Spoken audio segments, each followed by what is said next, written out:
Thank you once again for tuning into another episode of RIA Collective. I'm your host, Charlie Van Derven. I got a great guest today who has a lot of experience to lend our listeners, but also has a pretty unique approach to how he serves his clients.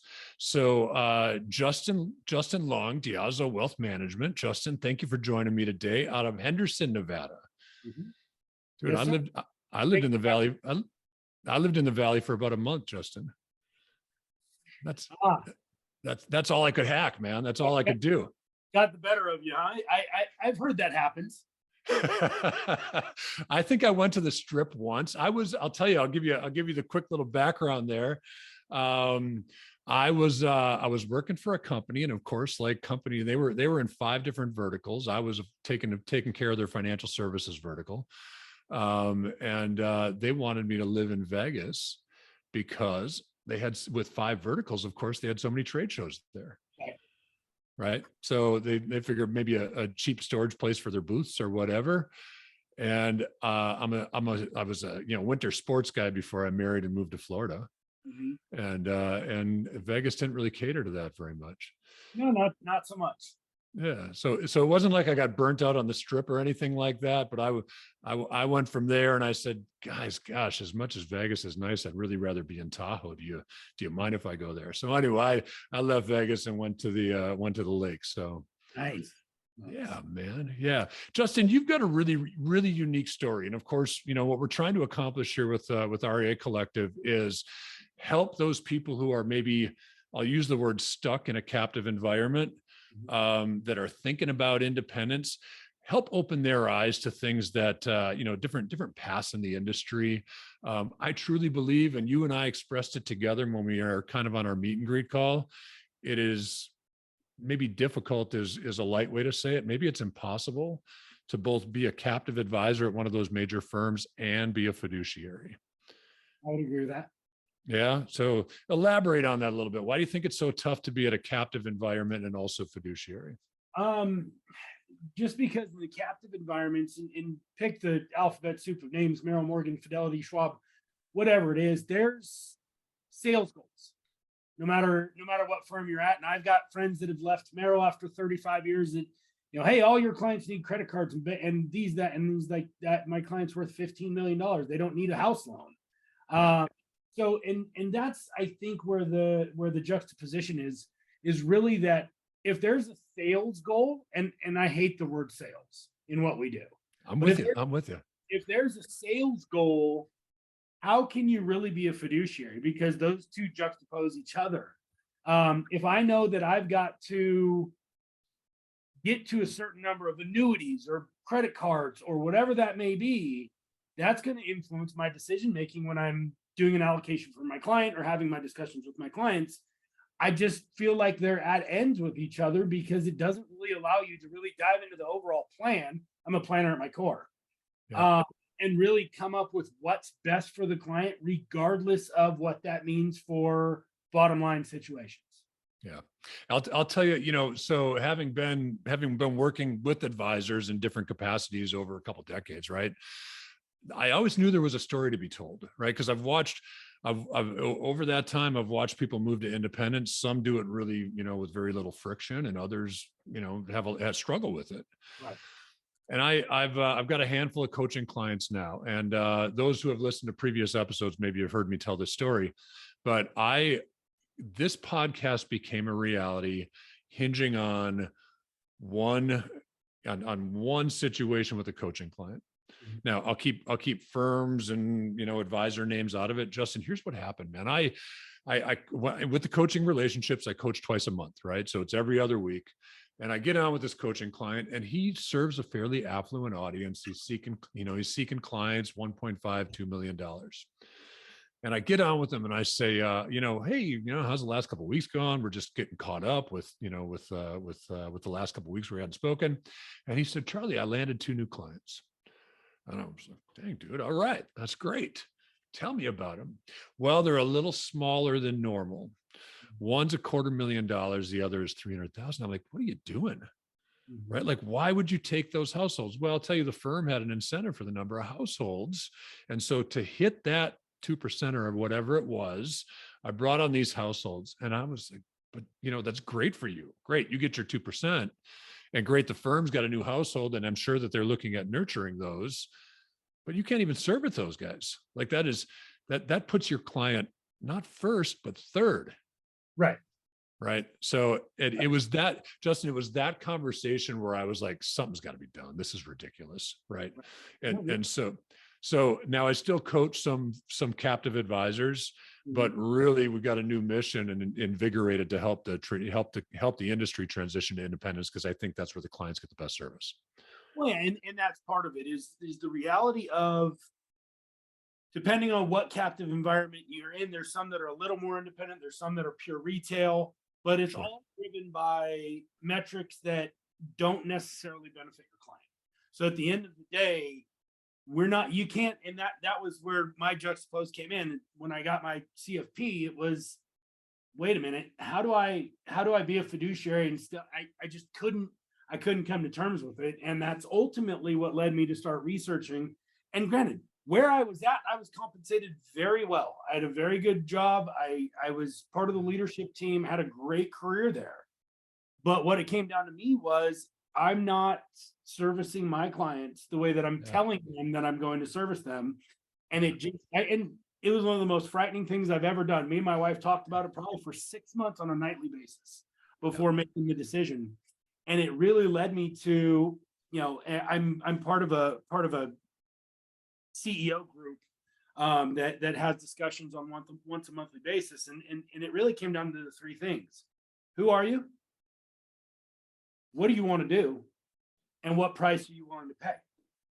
Because there's a price no matter what. The price to stay where I was to continue to sell products to my clients that I didn't necessarily believe 100% was right for them, or continue to get hammered on if I didn't sell them, and compensation cuts and this, that, and the other. Or the price to go independent was, I don't know what the outcome is.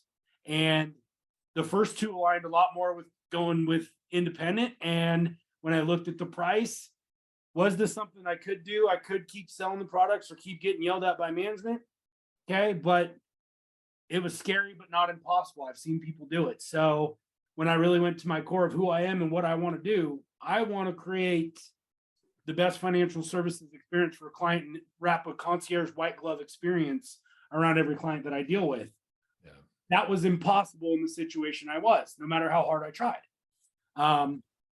So that led me to where I am. I love it, man. And we're going to talk about that concierge experience in a little bit here, because that is a big differentiator for you.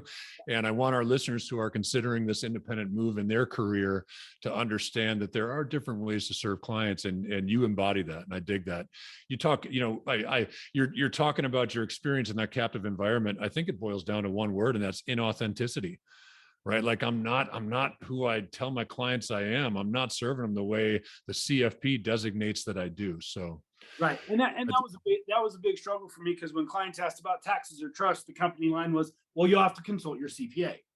I took the courses. I know enough. I'm not going to file their taxes for them, but I know what tax loss harvesting looks like. I know what tax efficiency looks like, and macro allocations, asset location versus allocation. But I can't have those discussions because you don't like it. And that was ultimately that was, who am I and what do I want to do?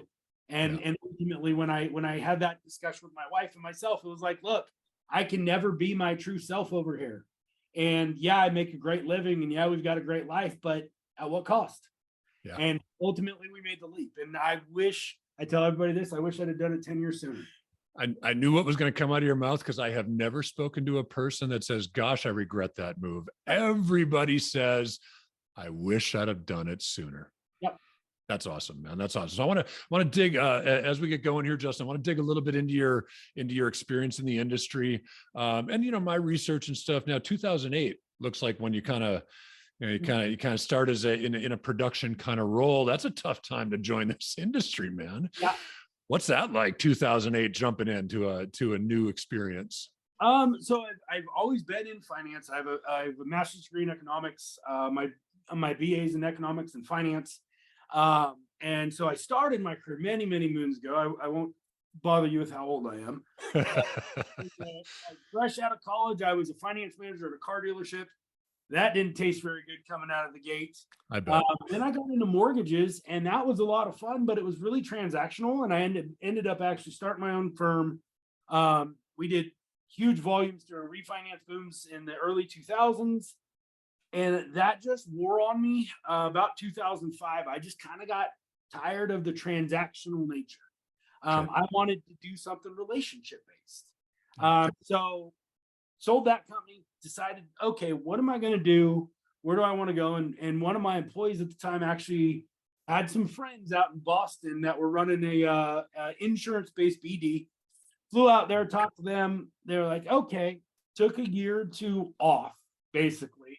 I was actually driving a truck here in Las Vegas just for something to do, because I sold my company. I was sitting fairly well financially, and I'm active. I'm up at 4 a.m. I go to bed at 10, and I run all day long. So I was driving a truck for rock and roll bands, delivering their equipment to the strip. Cool. Which was a lot of fun.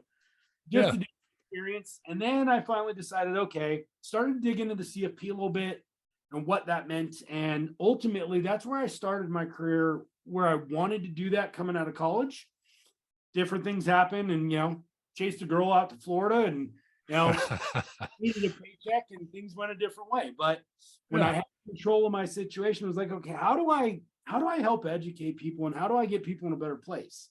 Yeah. So I started out with a insurance-based BD, was there in 2008. From the time I got licensed, it might have been 2 years.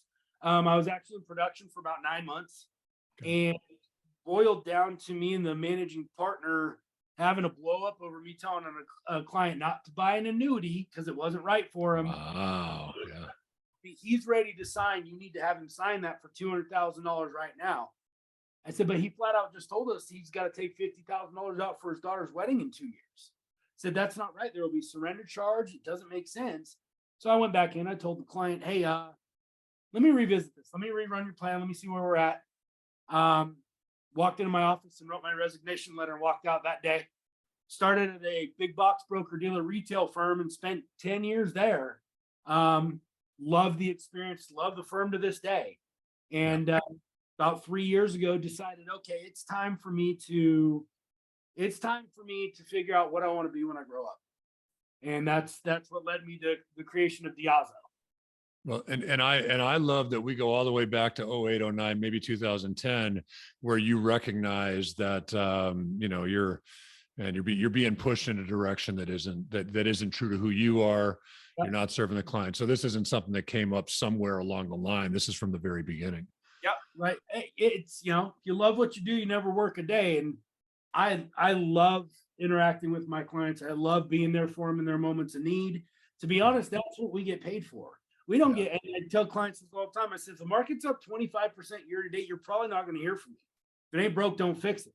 Yeah. But this year, we've talked to every single client probably every 2 to 3 weeks on average. Yeah. Just communication. Yeah, that's awesome. Now, you shared, as we were again a few weeks ago, just getting acquainted with each other, making sure that this is something that was pure to you as well as in being on the podcast. Mm-hmm. You'd mentioned that when you left the big firm and you went to a broker dealer briefly. Yep. Let's dive into that, because there's got to be something in there that you make another leap of faith right away. So I went to a broker dealer. They were managing, I don't know, $3.5 billion. About 500,000 of it was AUM. The other $3 billion was AUA, or commission-based stuff. Sure. And I went there, and I told them when I went there, I was going to be a fee-only fiduciary on their platform. But the thought process with the CEO was, hey, I've got 56 advisors or so. I'd love to convert them to the way that you do it. Cool. Struggle there was, most of these guys are in their late 50s, mid 60s, make a good living, and aren't ready to upset the apple cart. Sure. I spent a couple of months digging in with those guys while I was waiting for licensing and all that good stuff from the state. And came to a conclusion. A tiger doesn't want to change its stripes, and you can't strong arm somebody. So the CEO and I had a long discussion about it, and he actually ended up getting an exit offer on the broker dealer side of the world and decided to execute that. We spun up an RIA, which was just my business based. I was the only one that didn't go with the broker dealer side.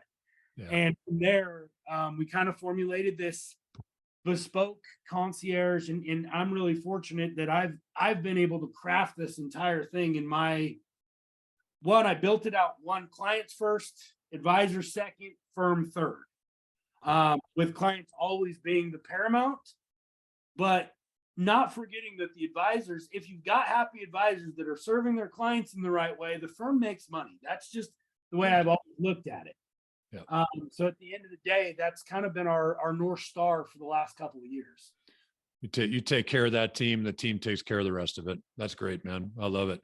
Let's talk a little bit, Justin, about that concierge approach, right? Because now you told me when, again, when we're getting acquainted, you told me like you help out with car purchases and not just obviously the dollars and cents behind the car purchase, but relationships within that industry. Yep. How far does that concierge approach extend? What else do you guys do? The list don't do is probably shorter.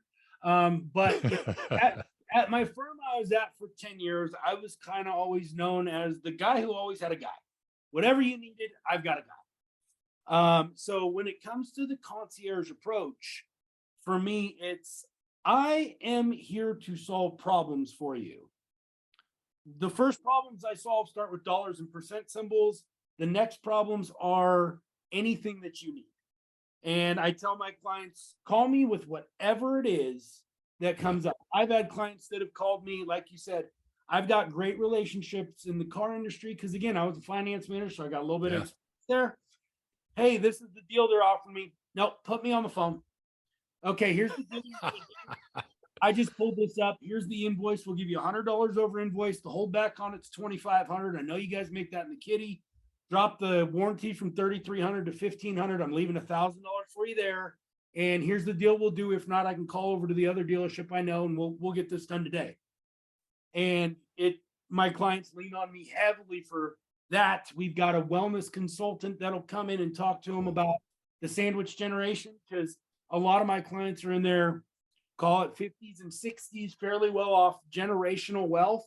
Yeah. But mom and dad are now looking at, assisted living facilities. They've also got kids in college. I just take things off of people's plate and I present them with options without them having to research. Hey, I got a busted water leak. What part of town are you on? Here's a plumber I know that's a good guy. He's right around the corner. So it's where it extends is, obviously regulatory wise, our advice sticks to investments and planning. Sure. But finding people for you so that you don't have to Google a veterinarian. Hey, look, I know these two vets. One of them's a client.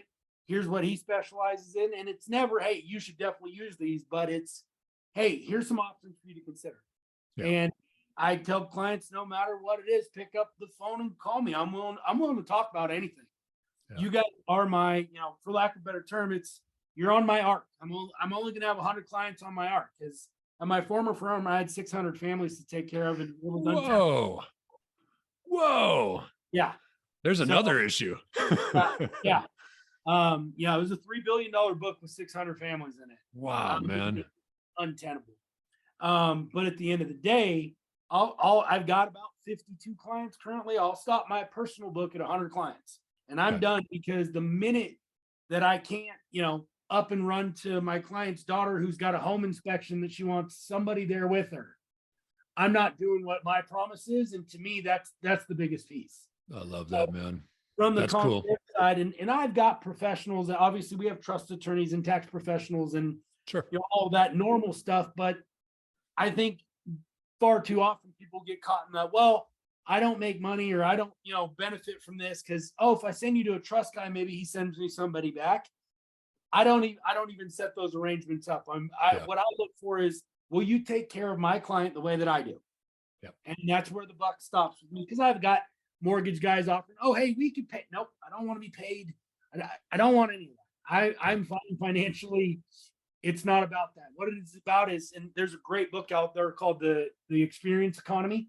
Yeah. which is just how does your client feel about your interactions?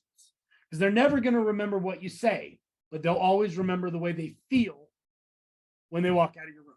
Yep. I love that. I love that.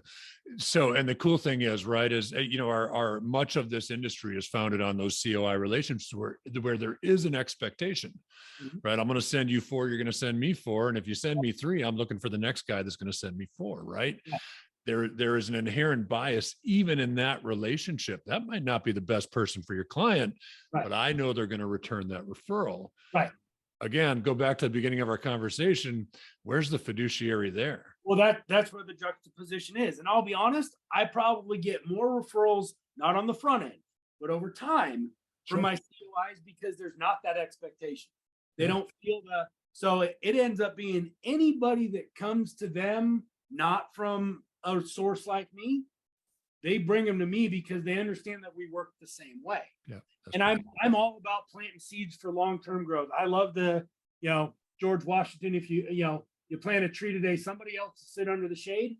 Yeah. I'm perfectly okay with that. If it takes 5 years to develop a great relationship, that's what it takes. Yeah. And that's a real benefit to your clients because I vetted out and please don't get it misunderstood. I've gone through people, we've had bad experiences, and then we move to the next one. But it's never about, hey, you didn't send me a referral back when I sent you one. It's more, hey, my client called me and told me that their experience was not what they expected. We've got an issue. Yeah. And that's not what my expectation was. I appreciate your time, but we're going to move on from this relationship. Yeah. And that's, to me, the client experience is it. That's the end all be all. I talked to buddies that work at some of the captive agencies. Some of them have lost between 8 and 10% of their clients in this downturn. Mm-hmm. We've lost 0 and added 37 new clients this year. Hell yeah. Hell yeah. Performance is a very small part of the discussion that we have. Our performance is good. And we make sure of that. We've got a CFA that we leverage. We've got another CFA that's our chief economist. It's all great stuff there. But 95% of clients just want to know they're okay. Yeah. And they want to know they've got somebody to talk to and somebody that reaches out to them without, there's nothing worse than the client calling and being like, well, I haven't heard from you in a while. If I ever heard that from a client, I'd be sick to my stomach. Yeah, well, and it's times like this, right, where the economy's at right now, and we're recording at the end of October 2022. So if you're listening to this sometime in the future, you know where we're at economically right now.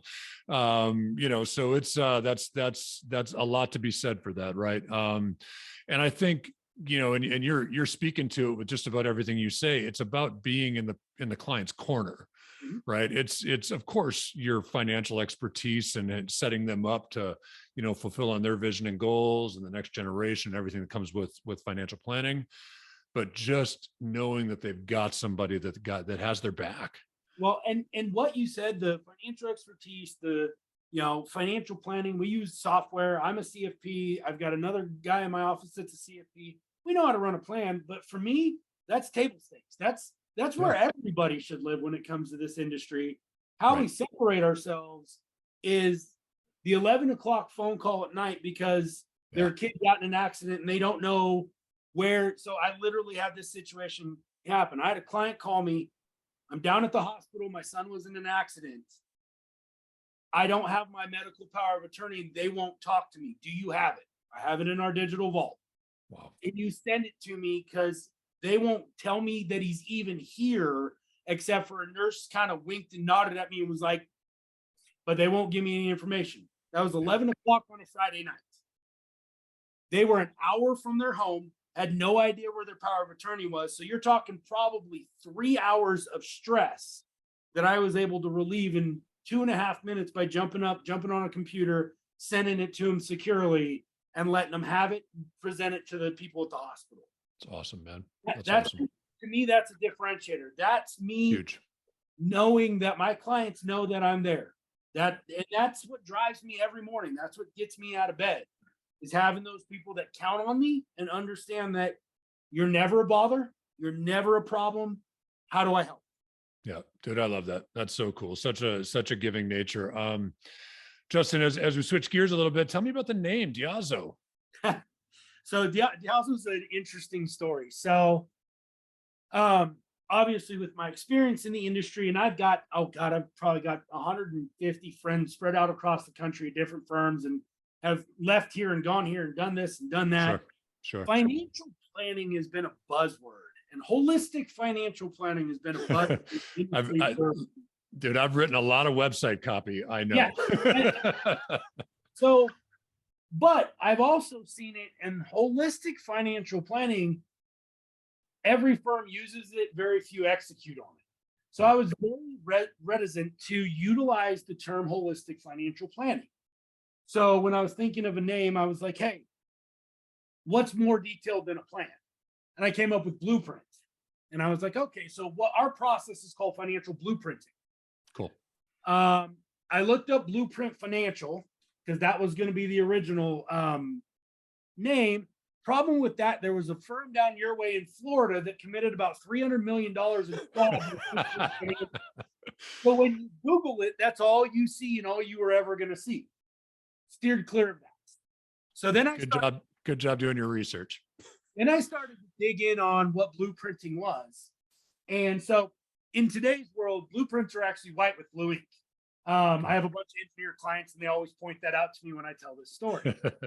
But years ago, when blueprints were actually blue, so when they would hit the paper with the blue cyanotope ink, that was called the Diazo process, and it's the creation of a blueprint.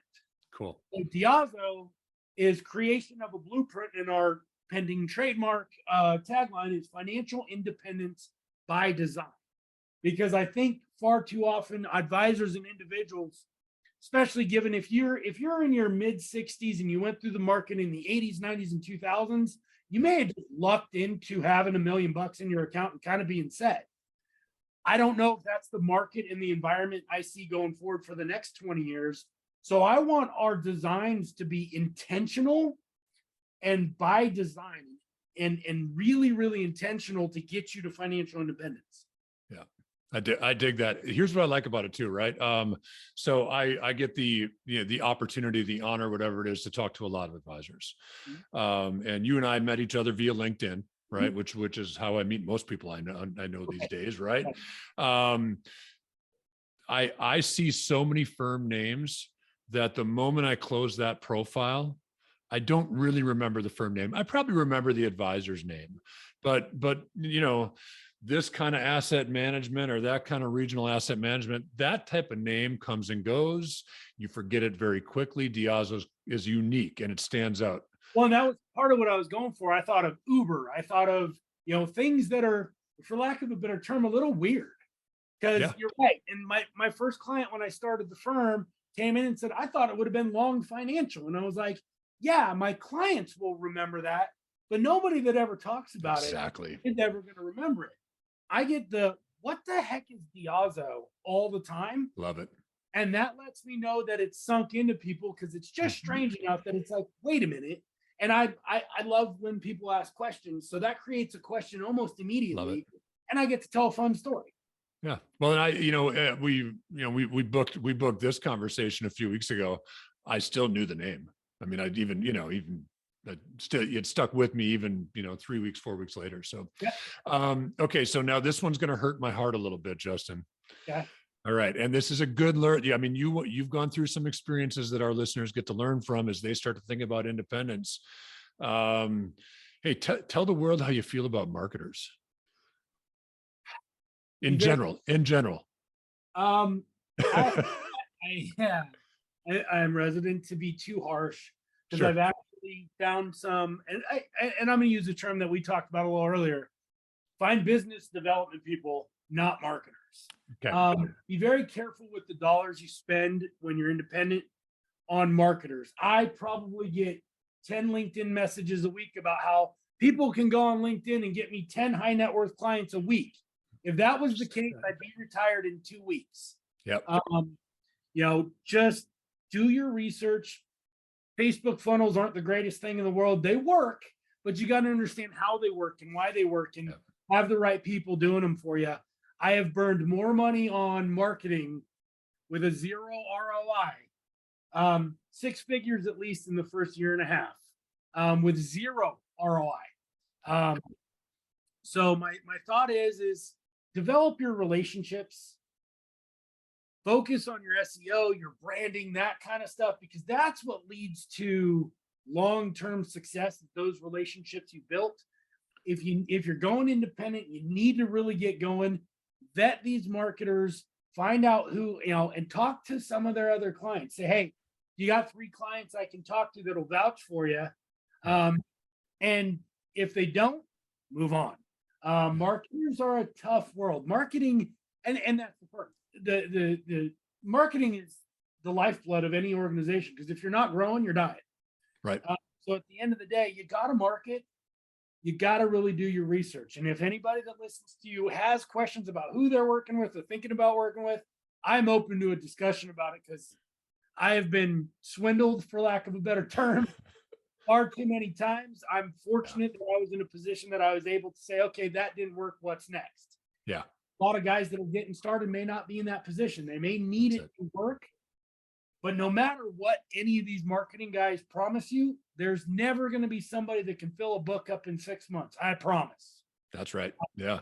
It's slow and steady, 1 to 2 times ROI on an annual basis. Lifetime value of a client is huge in that aspect.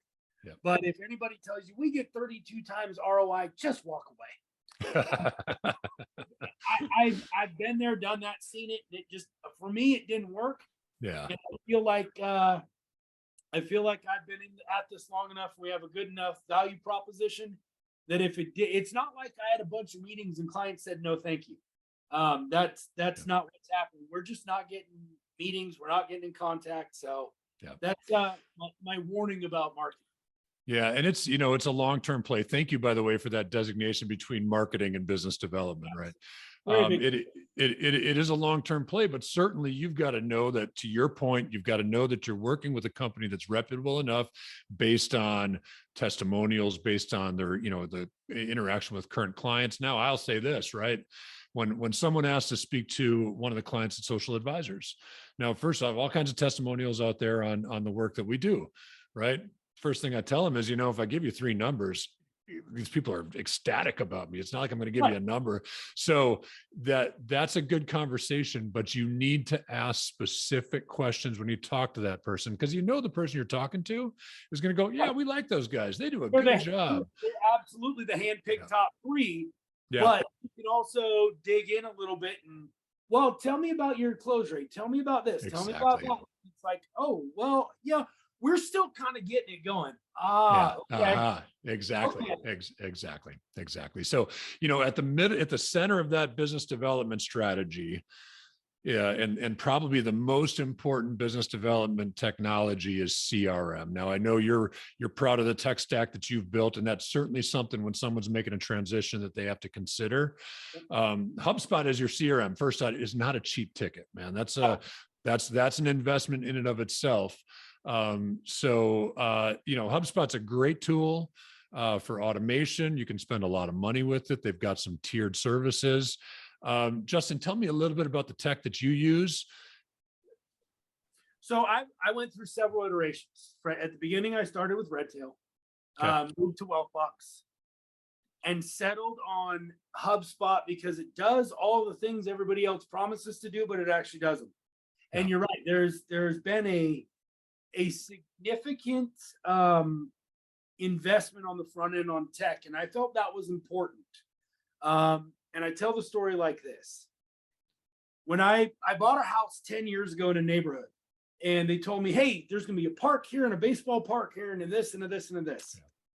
And then 2 years in, they started building houses where they told me there was going to be a park because they could make more money. Yeah. So my wife and I went out looking for houses, and we found a gigantic dirt lot with parks and baseball fields and a couple of houses around it. So they made the upfront investment to attract the right clientele. I feel the same way about technology. Technology is an investment, not a cost when it comes to, same thing with marketing. When it's done right, it's an investment, not a cost, because there should be a return. It may be time, it may be redundancies, it may be automation, but there's always there's always a benefit to an investment versus a cost is just dollars. So when I looked at our tech stack, it was, okay, how do I create the best client experience? That's where we started. Yeah, cool. And HubSpot helped with that because there's automation when it comes to email. There's blog automation. Like when I write a blog, it sends all my clients an email, says, hey, here's the first paragraph. If you want to keep reading, click on it, it takes you to the website. We have that goes to 1,200 people on a weekly basis. Awesome. It also is very interactive on the website. Hey, fill out this form. You get this white paper that says, hey, here's the top 10 questions to ask a financial advisor. I didn't say, here's the top 10 things to work with me. If you're going to talk to somebody, here are the top 10 things that you need to ask, regardless of who you work with. So that was a big investment. We also use Orion. That was a big investment for a firm that didn't have any clients at the time. Because Orion's a fixed cost. They said, hey, yeah, it's X amount of dollars per year, and this is what you get. And, it costs that much whether you have 0 or 200 clients, and we had 0 at the time. But to me, it was an investment. I didn't want to go somewhere else and then train my staff to redo another one when we hit, now we need Orion. It also gives our clients a portal for their statements and their performance reporting and all that things. On top of that, Orion gives you planning, but we also opted to pay for Right Capital because there's additional benefit to the client. We can link things, we can see things. There's other things that we can do. So, from that standpoint, we also have Pontera that used to be FIEX. We can help actively manage 401ks without moving them. So we connect directly through there. So at the end user started with, how do I make this as easy for my client as possible? I worried about paying for it afterwards. Unlike marketing, my tech stack has worked really, really well. But at the end of the day, everything that drives me is starting with, how is it easy and a great experience for the client? And then I'll figure out the rest as we move this way. That's kind of where I started with it. And we use Riskalyze, not a cheap software when it comes to risk analytics, but the output is really easy for a client to understand. Yep. And when I looked at all of them, it was the cleanest. It put the numbers side by side, and it provided an environment for clients to understand, hey, here's where you are. Here's where we want to put you. Where are the benefits and the drawbacks? Where's the performance difference? Where's the cost difference?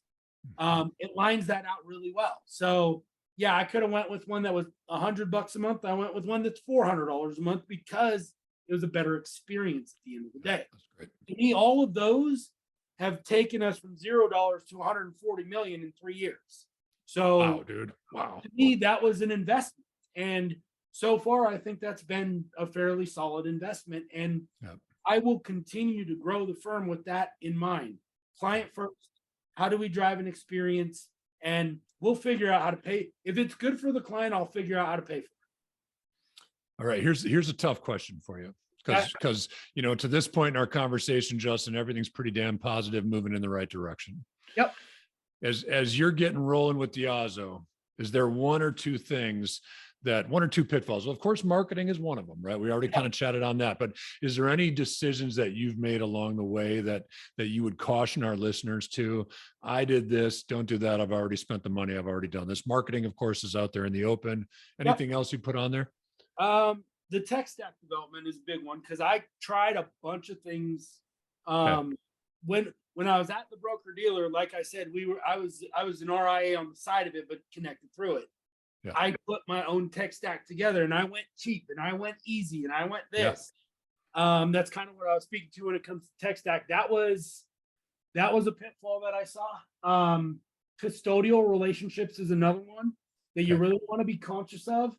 We custodian with TD, Fidelity, and Schwab, because that provides SIPC insurance, reinsured through Lloyd's of London, no trading costs, no additional cost to the client.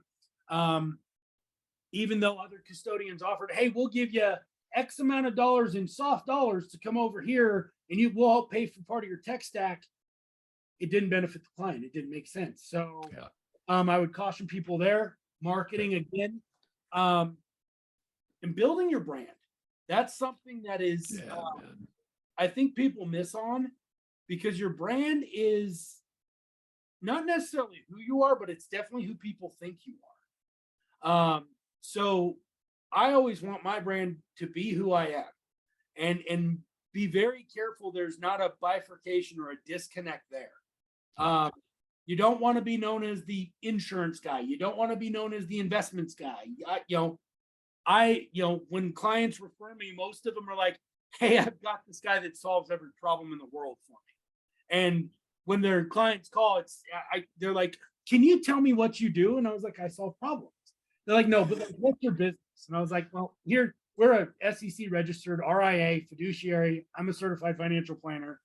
Here's where the base of our business lies. Here's everything that. Yeah. But when I get somebody that comes to me that says, hey, Charlie told me that you solve a lot of problems. That lets me know that my brand and what I'm doing are aligning. So that's another piece that I've seen some advisors that'll leave a situation, they'll go out on their own, and they may be this, but people think they're this. Having that consistent voice and that consistent brand recognition and leveraging your brand, always being part of it, having it be part of who you are as a core tenant is another piece that I would caution against, because I've misstepped. I've missed on marketing. I've missed on tech. I've made the mistakes that I don't want to see other advisors make, to be honest. That's cool. And I consult with a lot of advisors. I've got buddies that are recruiters that are like, hey, I've got an advisor thinking about doing this. Great. Here's the things to tell them not to do. Will you talk? Sure, I'll talk to them. Great. And that's, one, if there are great people that are stuck in a situation that they can't deliver on who they want to be, I love to see those guys. I've got a very close friend that just left another huge he was top 1% for 10 years in a row at a huge captive agency and just struck out on his own. And me and him have talked every week for probably 9 months. And just, well, what about this? What about this? What about this? Great. I'm glad you're thinking of that stuff. And I'll leave things off just to see if he comes up with the question the next week. Because it's, are you driving that thought process? So find somebody that you can lean on, somebody like yourself that has seen it, been there, done that, somebody you trust, and ask questions. There's clients, advisor, doesn't matter. To me, in this world, there's no such thing as a stupid question. Because when I go to the doctor, I ask some stupid questions. But they're not stupid because I don't know. And you don't know what you don't know. That's right. At the end of the day, I can tell you about an iron condor. I can tell you about a straddle. I can tell you about all this stuff. My doctor has no clue what that is. Right. But the minute he starts talking about, well, you have a minor tear in your only old, and I'm like, well, slow down, talk to me like I'm 5. Yeah. But let's, medical is not where I live. That's my wife. She was going to school to be a surgeon. At the end of the day, no, thank you. Talk to me like I'm 5 so I can understand it. That's right. And that's the way the communication should be. And then gradually grow with clients, advisors, whatever that looks like. Yeah. And that kind of leads right into the next question is where's Diazo going, man? What's your vision for the next few years? Are you obviously adding clients and adding assets and that stuff, and that's great. Are you picking up advisors too? We are. When there's a cold. So for me, Diazo it's my baby. Culture is number one when it comes to what we do. And I've worked at firms that said culture was important, but they missed a couple of pieces of it because they talked about it 3 or 4 times a year and then never talked about it the rest of the year. Yeah. To me, culture is something that's both consistent and constant, and both of those are different things. The brand and the consistent culture, and then it's got to be something that you talk about or do. I mean, we do some silly stuff. We've got yoga Wednesdays, and we do. Cool. I've got an advisor in South Carolina. We've got some folks up in Seattle. We've got people here in Vegas. But we'll do. We just had our chief economist came in and showed us how to, and brand new experience to me, do needle felt.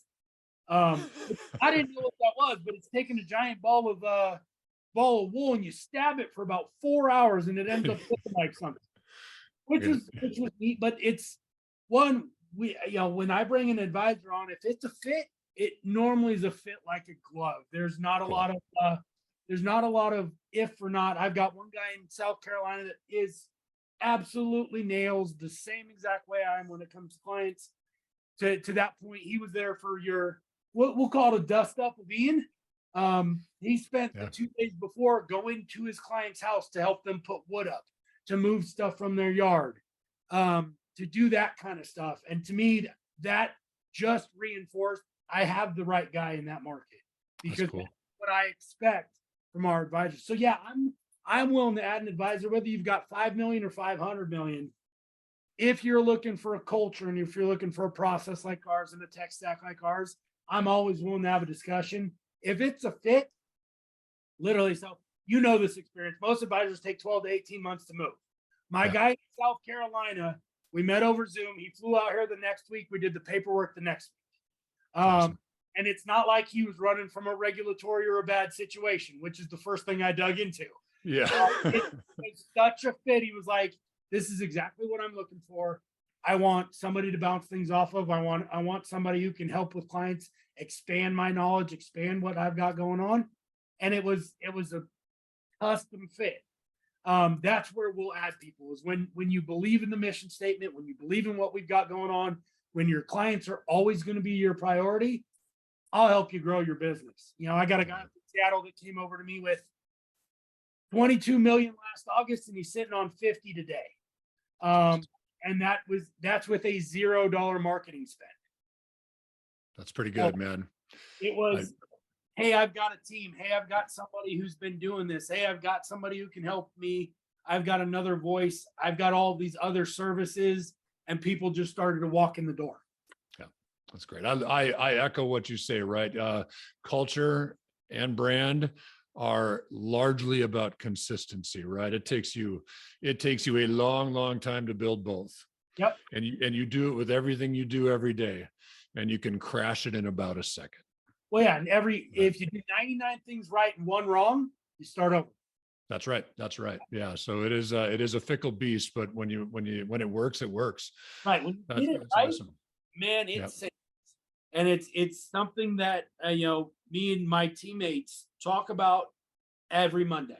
Yeah. We intentionally set 15 minutes aside to talk about culture every Monday. That way it's constant, and then it's consistent, because the message shouldn't change. Yeah, I dig it. We're here to help people. We're here to provide value. We give away massive value on a regular basis. Yeah. We'll run a financial plan for a client, never even ask them to work with us. Yeah. Hey, here's your full plan. Let me know if you need it. And I don't know if it was after we hit the record button or before I hit the record button, we were talking about, like, I don't really like the word sales. I really don't. I almost feel like, Justin, and somebody asked me the other day, and I kind of hope she doesn't listen to this because I don't, anyway. So she said, I was following up on a referral from a person. And she said, when you talking to him next? I said, Friday or whatever. And she said, what's going on? I'm doing this and this. And she said, and closing him. And I said, well, I don't know. I don't really like the word close. It kind of makes me feel like I'm doing something to somebody. I've got a good offering. If they see the value in that, they'll become a client of ours, and I don't have to do something to make that happen. Yeah, other than being present, do what I promised to do. The language that I reinforce with the guys that work with me is, if a client decides to move forward, they're hiring us. Yeah. Not closing anybody. If you close somebody, I've got a problem. Yep. If you sell somebody, I've got a problem. If somebody makes a conscious decision to hire us, and I make sure everybody does this, tell clients they can fire us at any time if they don't see value. Yeah. That tends to really resonate with people. Yeah. But yeah, if I, oh, hey, I've got this client on the hook. Stop. We need to talk. Yeah. Oh, hey, I closed 10 people last week. Stop. You had 10 families choose to hire you. Yeah. If you don't have that mindset, this may no longer be a fit, because that's not the way we go about it. That is not the Diazo way, and shouldn't be the way that you feel about it, to be honest. Yeah. I interviewed a gentleman who is a great resource for anybody who's looking to make a move. His name is Corey Kupfer Law. He's a breakaway attorney, and he's a really, really good human, giving back in all kinds of ways. He wrote a book called Authentic Negotiating. And so I asked him about it in the interview. I'm like, okay, negotiating, but tell me about the authenticity. He said, you know what? if you're negotiating and you've got a relationship beyond that negotiation, if you're not authentic in that conversation, you've already screwed yourself, right? I mean, the rest of that relationship is based on inauthenticity. And I kind of feel the same way about sales, if you will, right? If you're going out of your way to be inauthentic and tell me something that's going to make me take action, Right. versus being an authentic person because we've got an existing relationship. So you got to be real careful as that goes. Well, like I said, 3 years in, we've never lost a client. It's awesome. And that's because people don't have buyer's remorse. People don't feel like they were sold. Yeah. And that's something that's critical to my process, is the feeling when they walk out of there should be, man, I am so glad that I hired these guys. Not, did they just sell me on them? Yeah. That's a miss as far as I'm concerned. And far too many times in a captive situation, that's what people feel with, well, they talked me into this. Oh, how long do I have to send this annuity? How long do I have to get out of this? What does it cost me to, if they're asking those questions, stop. Yeah. Stop. If somebody says, okay, how do I get out of this? My answer is, you fire me. Yeah. Piece of cake. Make it happen. So, Make Justin, yeah. I bet you picked a lot of that up as a finance guy at a car dealership many years ago, didn't you? That's why I didn't last long there. Yeah. Dude, can you believe we've been talking for an hour? Yeah. It got it flies by. So I'll give you back part of your day, Justin. But before I go, sounds like you're pretty willing to be a resource to people who are listening that might have some questions. And maybe you find an advisor in there that you guys work well together. Who knows? Yeah. What's the easiest way to get a hold of you? Our website is diazo.com, diazo.com. My email is justin.long@diazo.com. Or my cell phone is 702-278-6560. If somebody needs something, if I can be of service, that's what I'm here to do. I love that, man. I love that. That's awesome. You're doing what's right for the industry, Justin, an industry that traditionally is not looked upon very favorably. You're helping to change that. I love that. Thank you for doing that. And thank everybody, all of our listeners, for listening to another episode of RIA Collective. This has been a fun conversation with Justin Long, Diazo Wealth in Henderson, Nevada. He's a great resource. He's doing things the right way.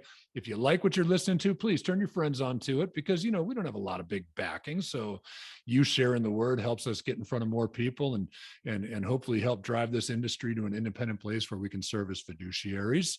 And of course, all the stuff the podcasters say, right? If you like it, subscribe, give us a review, that sort of thing. So again, thanks for tuning in to RIA Collective. Justin Long, thank you for being my guest today. I sincerely appreciate it. My pleasure, Charlie. I really appreciate you having me. This was fun.